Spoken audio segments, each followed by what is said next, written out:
on our YouTube channel, which we do appreciate you going and passing along that link also. So today, it is December. This is our first talk. We only have 2 talks in December, and it is going to be on food preservation. And our presenter is going to be a tag team, actually, this time. Amanda wasn't able to present due to a scheduling conflict. So we are going to have Lora Jorgensen and Kristina Brown. They are both BLT agents, which stands for Better Living for Texas. And I think before they start, I may ask them just to give you all an overview as to what a BLT agent does, because they've got a very specific area that they work on. Next week, it's going to be Ask the Agent. It's going to be an open forum. This will be our last program for 2020. If you had asked me at the beginning of the year that we would be doing this, I would have said it's a great idea, but I doubt it. But we've actually put this program on for 8 months. So I want to thank all the agents that have helped out with these presentations. And I want to thank you all for supporting us, because without you, we wouldn't be able to do this. And you may be wondering, well, what's going to happen in 2021? And we're going to do things a little bit differently. We are still going to have this program, but it's going to be just twice a month. So it is going to be the first and the third Thursday of every month. And you can see our schedule is up for the first quarter. So you can plan. You can see here for January, February, and March what we've got lined up for you. Registration is open right now at Eventbrite. So go ahead and plan and register. But we are looking forward to continuing this through 2021. Okay, with that being said, I'm going to stop sharing my screen, and I'm going to let Lora and Kristina go ahead and share theirs, and they can turn their mics on and get going, and I will toss it over to them. Please remember, in the chat box, you can post any questions. And we are going to have, there's a lot of links that they've provided us with. So they will also be showing up in the chat box. And we will also, I will probably include them when I send out the survey. So if for some reason you miss one, don't worry. And if push comes to shove, you can always contact us at the office. And we can send out the links also. So with that being said, Laura, I see your slide is up, and you can turn your mic on, and you should be good to go.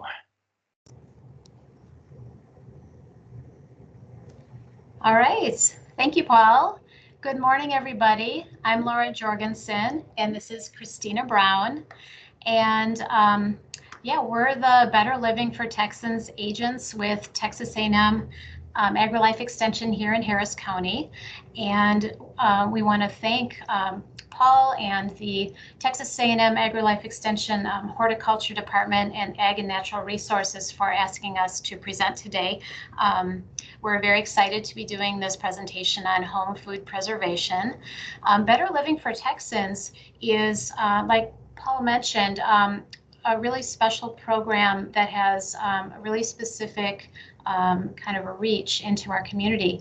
We are brought to A&M AgriLife Extension through the Texas Health and Human Services Commission, and we're funded by the USDA's SNAP education program as well as the Food and Nutrition Service.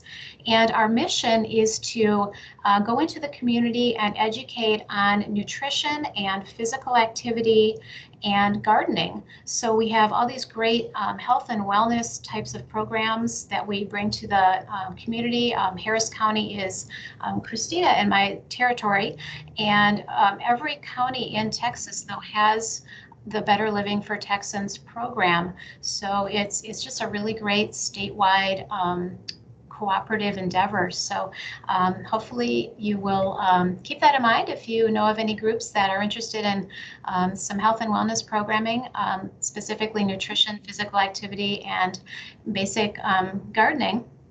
Be sure to contact us. So, all right, we'll get started. Today's presentation, Introduction to Home Food Preservation, and it is just an overview. Today we're going to be going through several different methods that you can use to preserve food in your own home. And I want to mention that if you are interested in a future hands-on type workshop, actually doing some home food preservation, learning the techniques more in depth, we do have that ability at our office here to give that. So contact our office in the future if you're interested in maybe attending something like that, and we'll see if we can get that scheduled in 2021. So let's see, hopefully you can see our slides and the benefits of home food preservation. Laura, Yeah. Laura, this is Paul. It flashed up, but I'm seeing a blank screen, and I think someone else posted. So I'm just seeing a black screen right now. I can see mine here, Paul. The slide we have up says benefits of home food preservation. Can anybody see that? I can see that. This is Julie. It's coming through on my end, Laura. I can see it. I wonder if we should turn our video off. You mentioned that might help. For the presenter, usually we keep the presenter on. It shouldn't be an issue. And we're okay. Other people are seeing the slides, so Okay. I would say go ahead. Okay. Yeah, well, keep us updated. All right, so benefits of home food preservation. There are a lot of benefits to preserving your own food at home. For one thing, the actual preservation process is going to delay the spoilage of food. Spoilage being changes in the food caused by microorganism activity or enzyme activity that causes the food to change in texture, color, flavor. So the process of preservation is going to delay those changes. It's also going to make your raw products more stable. They're going to last longer so you can enjoy them longer.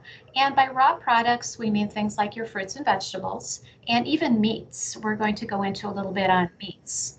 Another benefit is it allows our seasonal foods to be available to us all year long. This especially comes into play if you are a gardener and maybe have a big harvest from your garden, or if you frequent the farmers markets and have access to really great prices on fresh produce that's locally grown. And as we know, when we garden, when those things are ripe and ready to be picked, they really have to be picked, and then you could have an overabundance of fresh foods. So knowing some methods of food preservation can really help you to avoid food waste, for one thing, and then to really keep those fresh and at really the peak of flavor and taste and texture and everything for as long as possible. It allows you to enjoy them for a much longer period of time.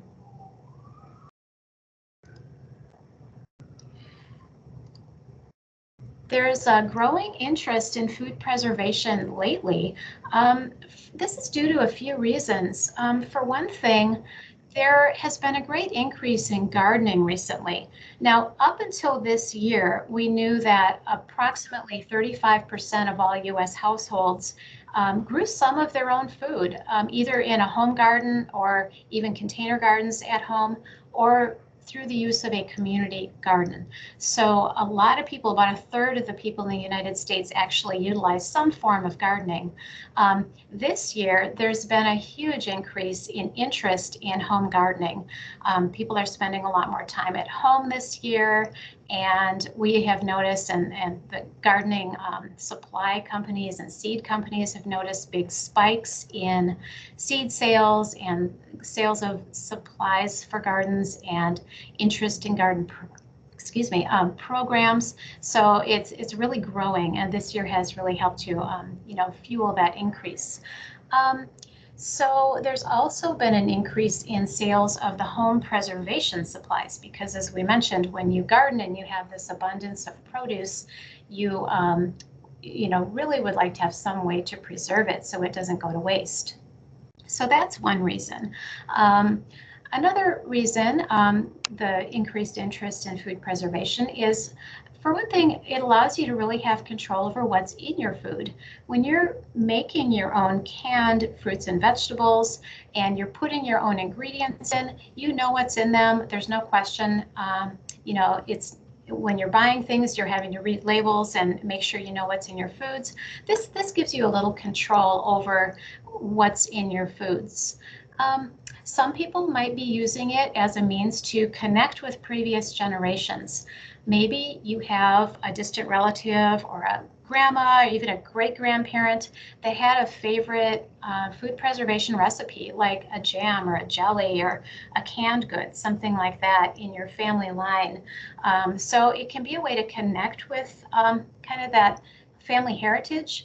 But we do want to stress, and we're going to mention this a few times throughout the program, that using those old-time recipes, recipes that have been handed down through the generations, might not be the safest recipes these days. What we know is our science has continued to test and retest the processes for food preservation.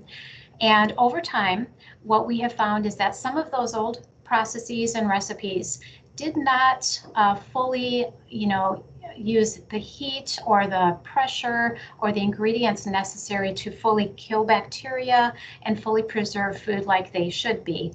So we really stress that it's important to use current and scientifically tested recipes and new methods. And like Paul mentioned, there's some links in the chat here, and we're going to be placing links to those approved methods, and we're going to be referencing this book, and there's going to be a link to purchase this book if you're interested. I'll hold it up here. It's called So Easy to Preserve. This is what we use as our gold standard of preservation methods, and it is by the Cooperative Extension University of Georgia. It's a big, thick book, and it covers all of the methods we're going to talk about today and more. And it really is the most up-to-date, safest, most current methods of food preservation. So I just really wanted to stress that because that's really important for food safety. A couple other reasons that there might be interest in food preservation might be people have the perception that you might save money by preserving your own food.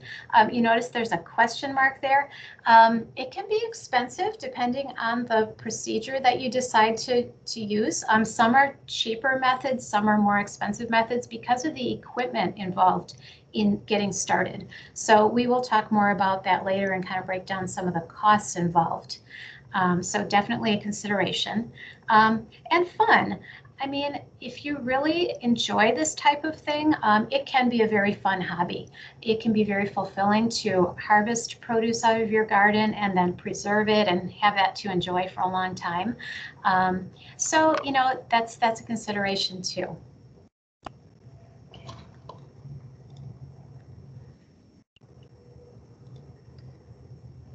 Okay, so we've mentioned spoilage already, and how important food preservation can be to kind of slow that process down.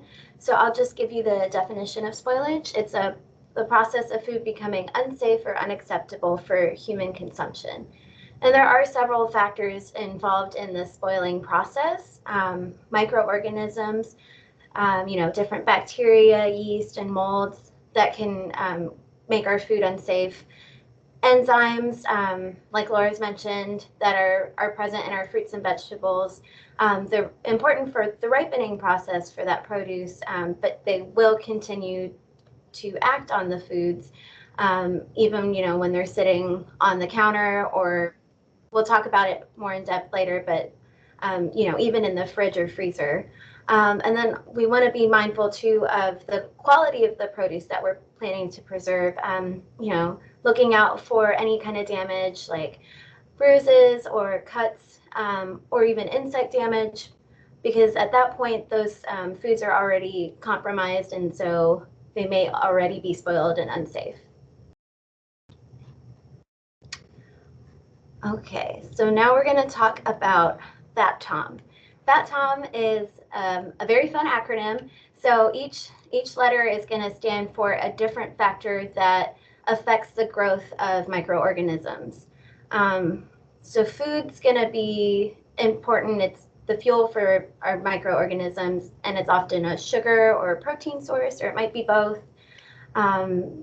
And so, you know, of course, in our foods, that's going to already be present there. With acidity and alkalinity, if y'all are familiar with the pH scale, it's a way of measuring how acidic or alkaline a food is. And so it ranges from 0 being very acidic to 14 being very alkaline. And we'll talk about this more in depth when we talk about canning specifically, but it's important to know how our foods fall if they're considered high acid or low acid. We have one particular bacteria in mind with this scale, and it's Clostridium botulinum, which creates the botulism toxin that you guys may be familiar with. It can be very dangerous. So our high acid foods won't grow that toxin, but our low acid foods might be susceptible to it. So we'll talk about it more, but in general, the higher the acid or the lower the pH number, the harder it is for microorganisms to grow. Temperature is another big factor. If y'all have heard of it, there's a temperature range called the danger zone, and that's kind of where microorganisms tend to thrive and really rapidly multiply. So it's between 40 and 140 degrees Fahrenheit. That's not to say things outside of that range won't still grow, they just don't usually grow as fast or to a dangerous level as quickly. And then of course time is also important, and you'll see in the next slide how quickly bacteria specifically can just rapidly multiply. Oxygen is required for a lot of microorganisms to grow, and so keeping oxygen out of our preserved foods is really important. And then they also need water to survive and replicate. And so, you know, certain processes like dehydrating remove water, and that is how that food is preserved.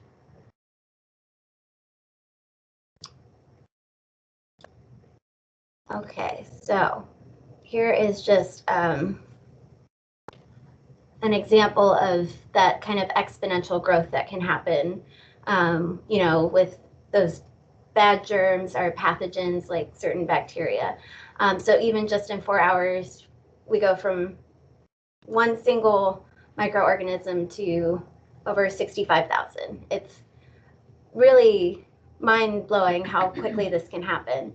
And so I actually have a picture for you guys from a little activity we did. Anyone that likes baking bread knows how important, you know, having the right temperature for the yeast is. Yeast, much like bacteria, will really thrive in warm temperatures, you know, around 100 degrees or 110 degrees Fahrenheit.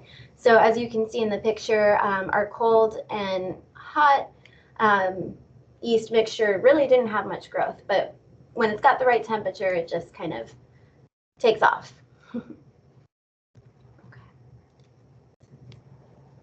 Okay, so now we're going to start getting into the actual methods that we're going to talk about.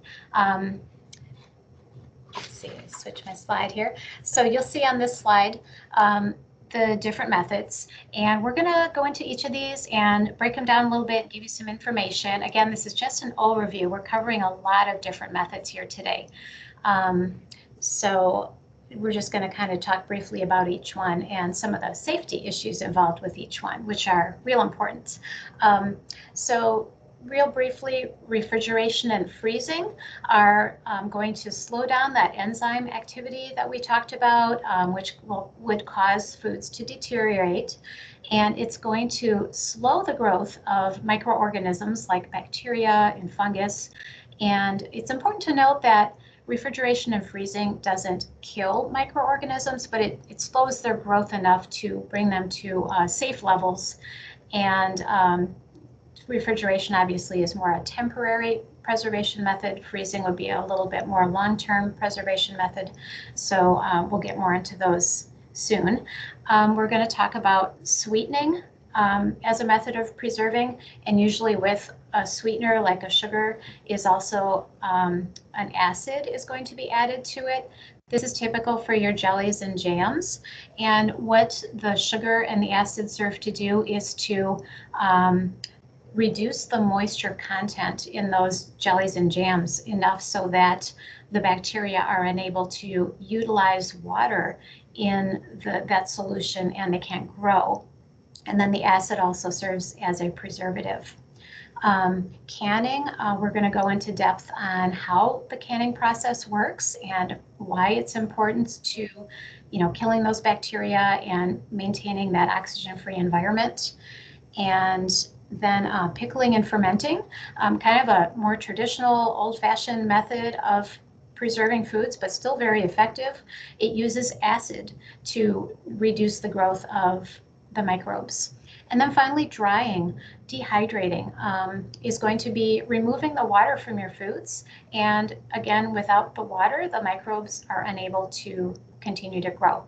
So those are the ones we're going to be talking about. And with each one, we're going to mention food safety. So food safety is a real critical topic when you're talking about food preservation.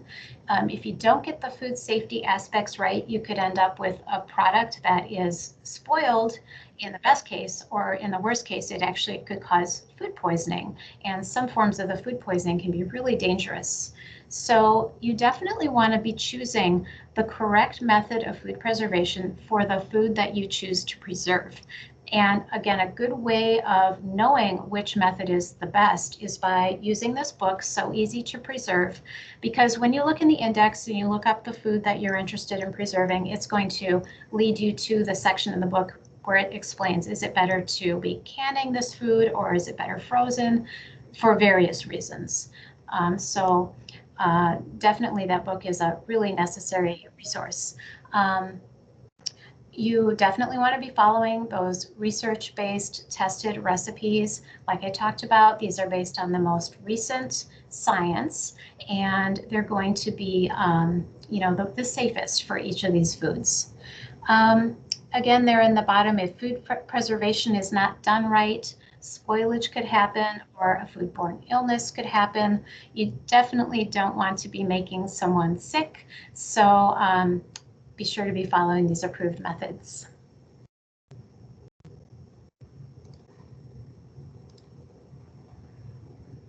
Okay, so methods of home food preservation. The first one here is refrigeration. Probably the one that we're most familiar with and use on a daily basis. Refrigeration will slow the growth of germs and other microorganisms.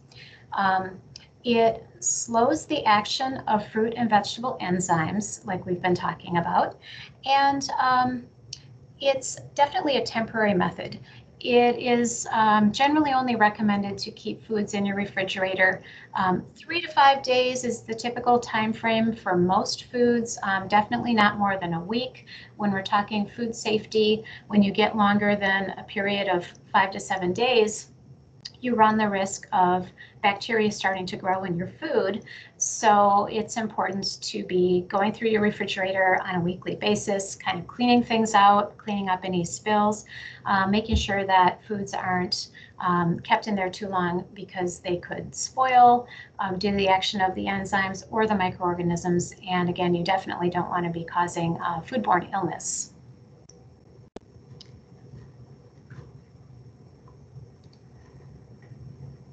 Okay, and so a little bit about enzymes. We've been talking about enzymes a few times, and we're going to continue to talk about them because it's an important aspect of food preservation. Enzymes are naturally present in our fruits and vegetables. They are compounds that allow the vegetables, when they're on the vine or on the plant, to grow and mature and ripen. The thing with enzymes is they're still there in the fruits and vegetables, and they continue to have their action and keep working even after the fruit or vegetable has been picked. So this is the reason that if you bring home some fruits or vegetables and put them on your kitchen counter, they'll continue to ripen. Things like avocados or bananas, or, sometimes we rely on those enzymes to make those things ripen a little bit more after we get them home. If they go too long, we'll notice that our produce starts to get soft or turn brown or, lose its texture, flavor, colors. So this is the action of those enzymes. And when you've let those enzymes go too long, it just causes spoilage. The fruit or vegetable is no longer really palatable, and you need to throw it out.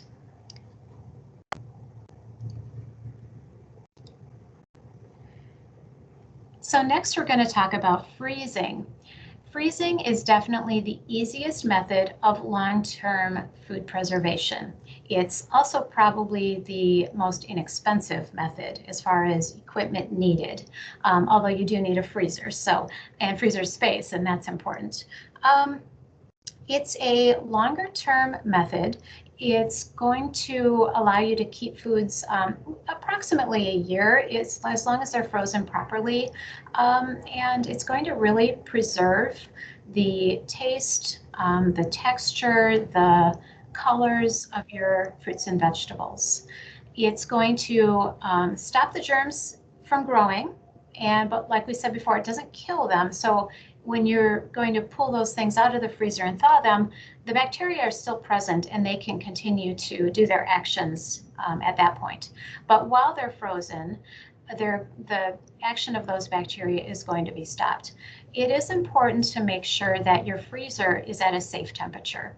Your home freezers should be at 0 degrees Fahrenheit or less. This is a temperature that is a real deep freeze. It's been found that at that temperature, foods stay very fresh, and that bacterial growth is halted, and your foods should stay nice and fresh for approximately a year, as long as all the air has been removed from the packaging and they're not subject to moisture, which would cause ice crystals or freezer burn, that type of thing. So proper preparation of the foods prior to freezing is real important. We're going to talk a little bit about blanching, because blanching is a step that you have to do before you freeze your vegetables. So we've talked about enzymes a lot already. The purpose of blanching is to stop that enzyme activity. Basically what blanching is a really quick cooking step where you are basically dunking your vegetables into a boiling water bath that you can do right on your stove in a big pot, and using like a steamer basket or some sort of thing that drains water real well. But you dunk your vegetables into that boiling water, you let them come to a boil, and then maintain that boil for a couple of minutes. And the amount of time is going to depend on which vegetable you're doing. So following the recipes in the book, it's going to tell you for your particular vegetable, is it 1 minute that they need to be blanched? Is it 3 minutes? Is it 5 minutes?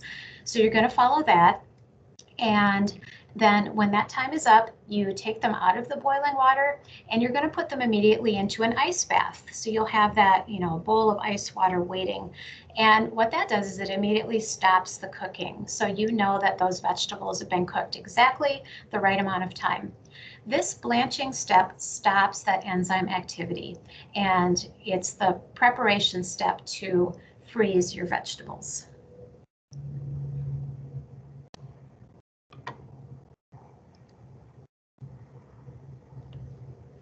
Okay, so we're going to talk about our next method of preservation, which is sweetening and acidifying by making jams and jellies. So we talked about it a little bit. Sugar is going to be added to the fruit that you choose. That sugar is then going to bind with the moisture already present in your fruits and make, like a syrupy solution that doesn't leave any moisture available for our microorganisms to thrive. We also will usually add acid, most commonly in the form of lemon juice. Sometimes a recipe may call for citric acid as well. And that acid's going to help with flavor development, but also with the gel formation that's so crucial to jam and jelly making. Something else that might be included as an ingredient in a recipe is pectin, which is a compound that's naturally occurring in some of our fruits.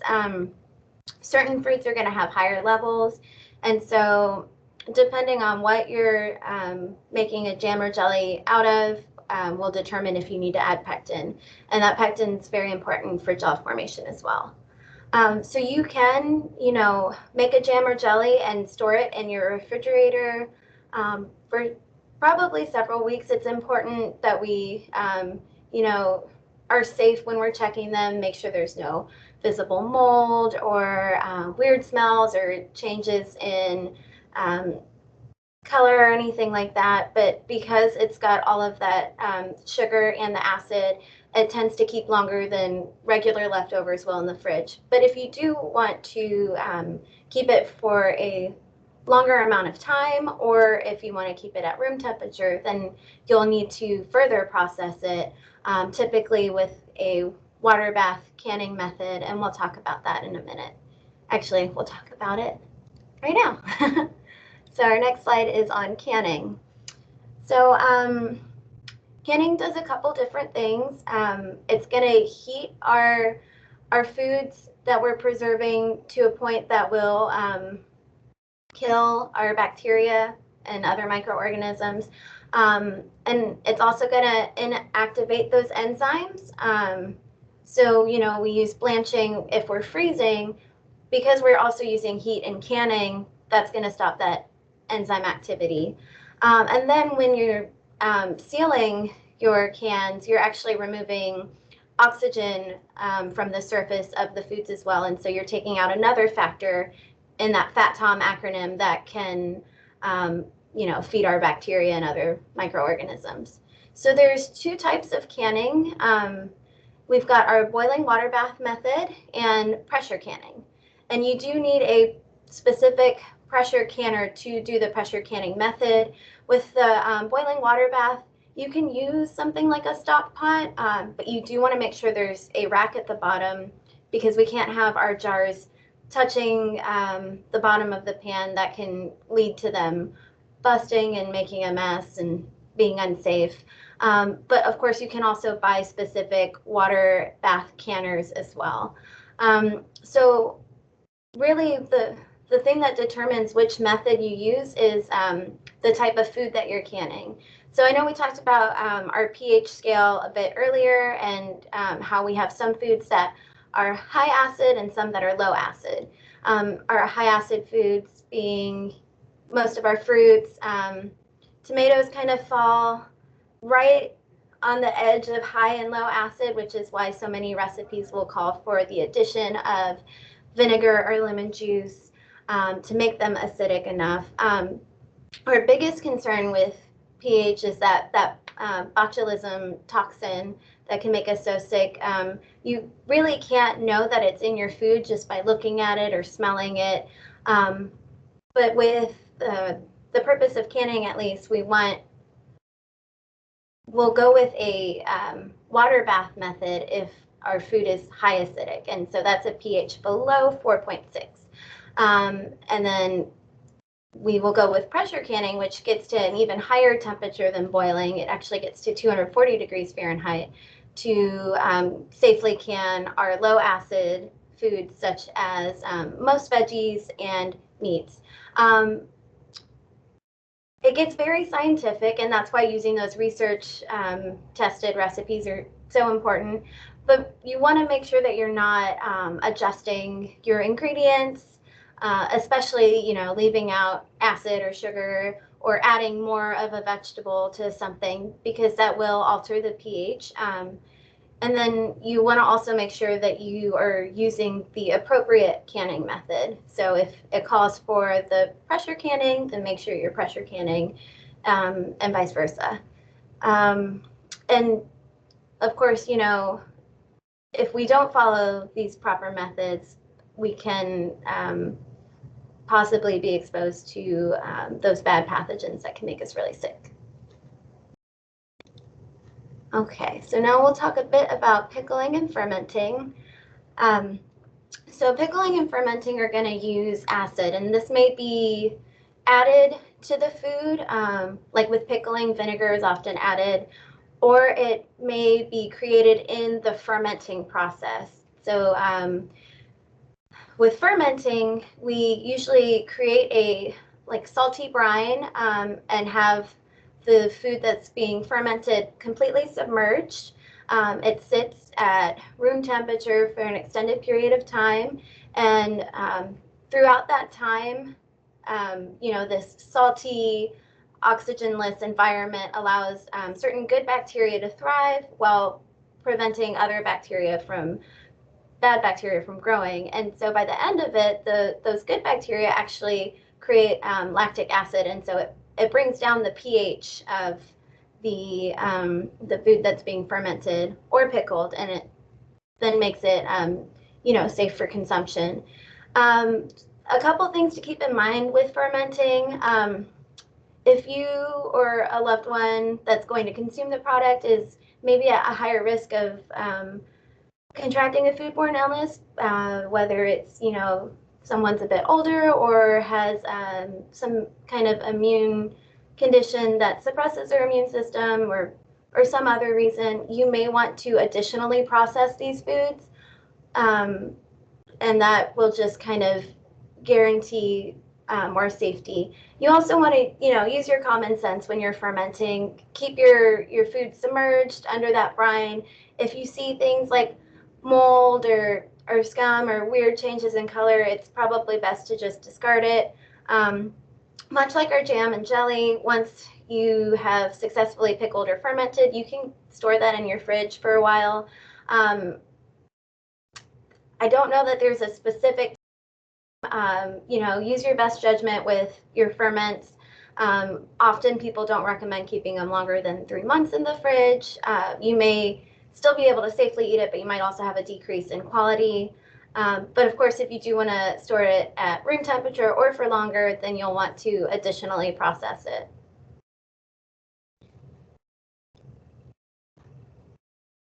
Okay. Okay, so now I'm going to talk a little bit about drying, or you may know it as dehydrating.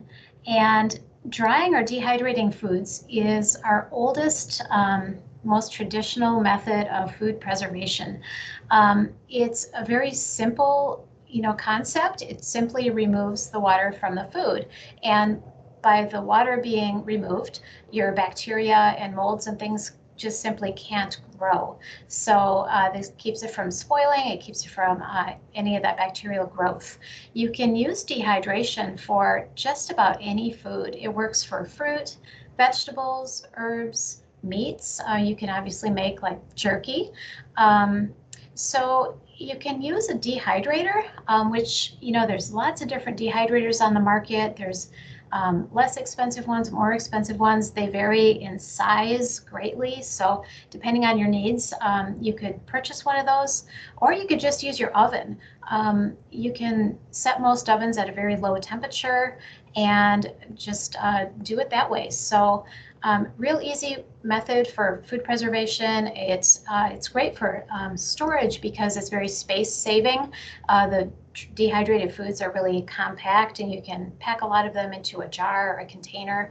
So it's real good that way. You do have to store them in moisture-proof containers, like very well sealed Ziploc type bags or glass jars that seal really well, because you do need to keep the moisture from being reintroduced back into the food, because they will absorb that moisture very quickly. And in our humid climate here in Harris County, you know, obviously there's a lot of moisture in the air, so real important to make sure things are very moisture proof. Again, there's recipes in that So Easy to Preserve book for dehydrating, and there's some extra precautions and recipes. They do talk a lot about wild game. So if you or someone in your family hunts and you have wild game that you're again, follow the recipes in that So Easy to Preserve book. There are a few extra precautions you need to take with wild game, as far as being real careful with the bacteria that might be present, but very simple methods of preserving.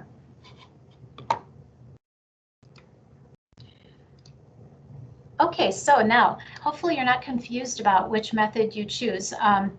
Like I said, if you're trying to decide which method to choose for a particular food, it's going to be in the index of that book. Here's a little consideration for different aspects: the equipment cost, the energy requirement, your prep time, your processing time. Does it look like the fresh food you began with when you're done? That's real important to some people. And do you lose nutrition? So this little chart kind of shows you some of the answers to those questions. You can see that from an equipment standpoint, canning can be your most pricey into food preservation. There's a lot of equipment that's involved in the canning process. You do need something to place your jars into when you're processing them. So that could be, depending on if it's the water bath method or the pressure method, it could be just a big stock pot with a canning rack, or you might need to buy a pressure canner. And we just looked at the prices on those, and they're typically over $100, even above $100. And they do have a gauge on them that tells you the pressure, and you're going to want to get this gauge checked for accuracy about every year. So that's definitely a consideration. You can also see that something like freezing, like we talked about before, is pretty low to get into. You really just need your freezer and storage containers. Dehydrating, pretty low cost to get into. Just need your containers basically to store things in. Your prep time might be a consideration. Something that takes longer would be your canning process, real short to prep foods for the drying process. And then, you know, as far as, does your food look good when it's done? Have you lost nutrition? Well, as far as the nutrition, some of these methods you're going to lose some vitamins, because vitamins A and C do tend to dissipate and break down from foods as foods are stored, especially with the canning method and with the drying method. However, you can see that freezing tends to really maintain most of the nutrients. So from that aspect, freezing might be your best option. But lots of considerations, things that you just want to consider everything when you're deciding what to do with your fresh produce.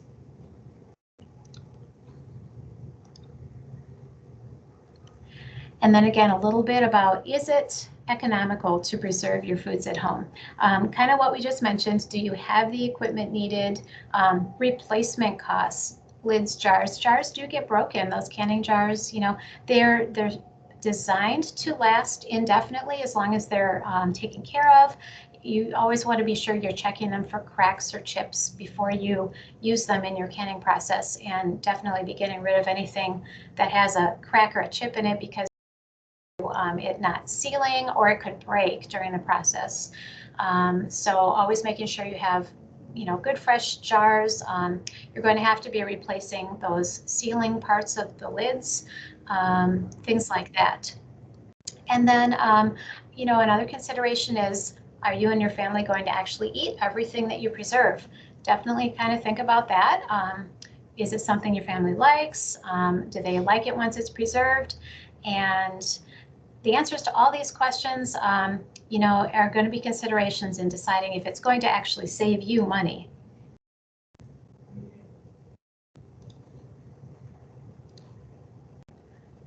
All right, and then this is a list of those resources that we talked about. And I believe that Julie has placed all of these links in the chat, but you will also be receiving this list of resources.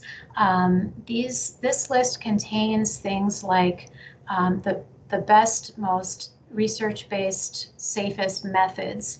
You know, we base everything on the USDA's latest information and scientific testing of all these methods. So there's some links there that give really good instruction on how to preserve things.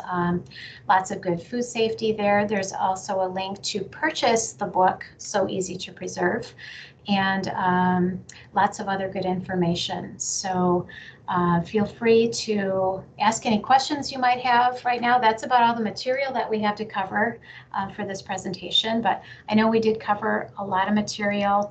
Again, this was just an overview, and our office here, Texas A&M AgriLife Extension, has the ability to actually give in-person canning workshops in the future, and maybe in 2021 we can get something like that scheduled. So do let us know if you're interested in something like that.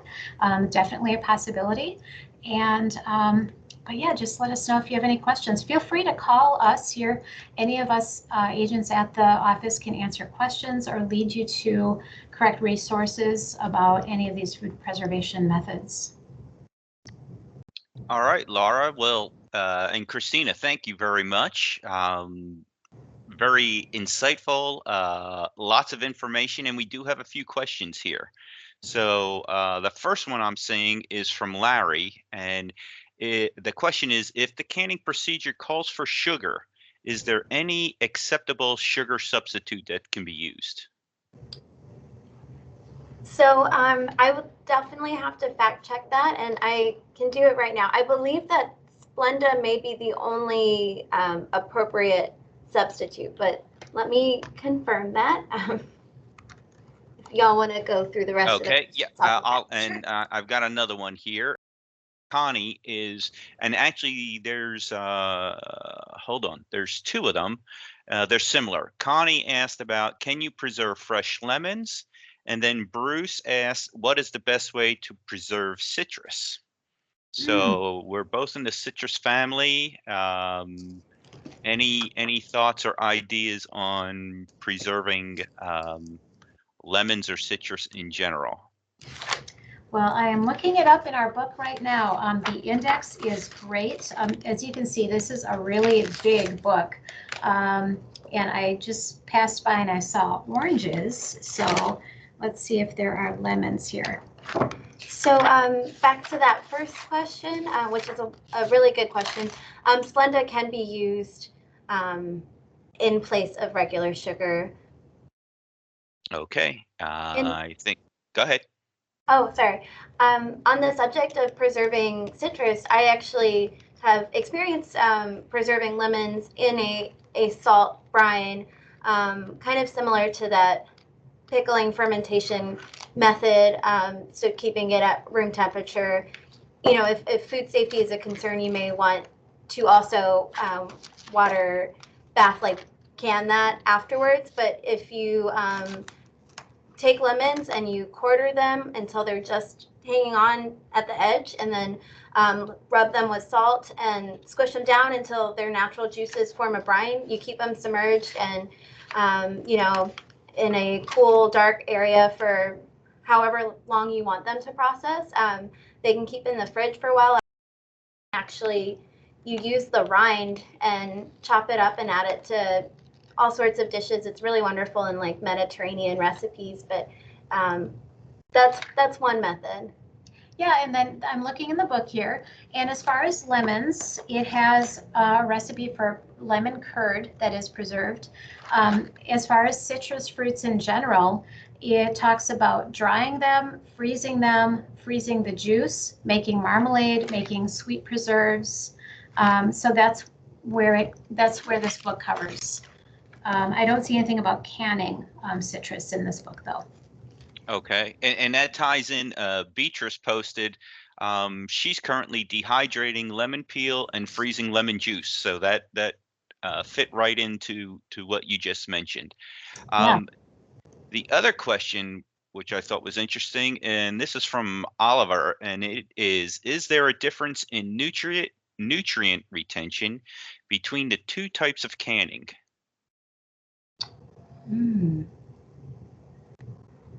So both canning processes are going to reach a fairly high temperature.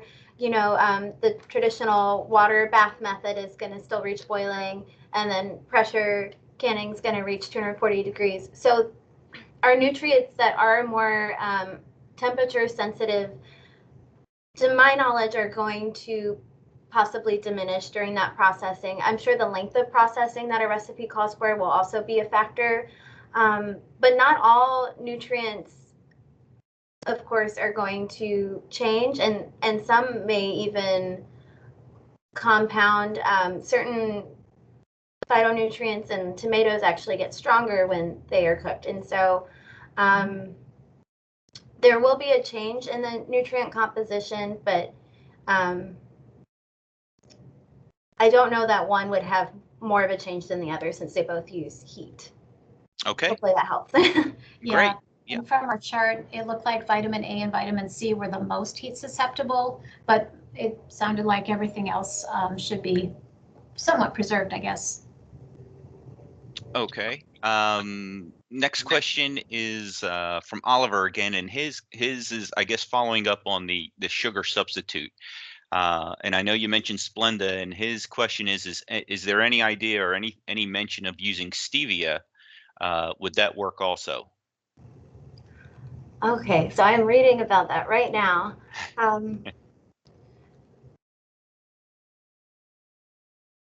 And I'll just add in on the citrus while you're looking at that is Priscilla posted, and she says, I've frozen whole lemons and limes, and when you need to use them, you just take them out and let them come to room temperature. So, and then Connie also makes grapefruit rind candy. So everyone's pretty creative out there. That sounds Good. So with stevia, it is going to provide, you know, the sweetness you're probably desiring in your jam and jelly, but it, from a structure standpoint, it's not really going to provide the same texture that sugar will. That gelling that you want your jam or jelly to have, and then you'll actually need a specific type of pectin if you are using stevia as well. Okay. Laura, can you put the slide up that had the links on the page? Can you just put that back up while we're going through these questions? And I only see one more question here. Okay. There it is. Great. So the next question is, what is the correct way to keep cheese, like aged cheese, mozzarella, etc.? What is your recommendation, or what did the book say there?